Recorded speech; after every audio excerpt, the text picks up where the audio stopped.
When your HVAC system isn't working correctly, you don't necessarily have to call in the professionals right away. Before making the call, there are some steps to try on your own, which might provide an easy solution to some common issues. Keep the following simple DIY HVAC repairs in mind if your heating or cooling system is giving you trouble.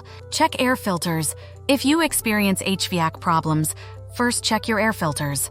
When these filters are clogged or covered in debris and dust, it can affect your HVAC system's performance and efficiency. If your air filters are dirty, replace them with new filters. Your HVAC system should work better with clean air filters. If not, call an HVAC company. Keep in mind your air filters should be changed every few months to reduce the risk of HVAC problems. You might need to check and change them more often, such as each month if you have pets. Check the thermostat. If your HVAC system isn't coming on as it should, or if it's blowing only warm or cool air when it shouldn't, check your thermostat. You might need to replace old batteries in your thermostat to get your HVAC system working right again. Also, check the settings on your thermostat to make sure it's not turned off or set to have the fan blowing only. Adjusting your thermostat settings might be all that's needed to fix HVAC problems.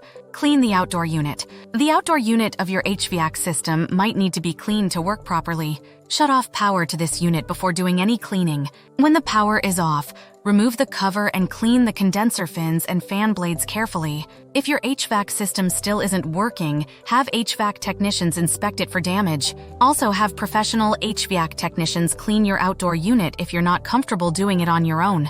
Check your circuit breaker. If your HVAC system isn't running, check the circuit breaker.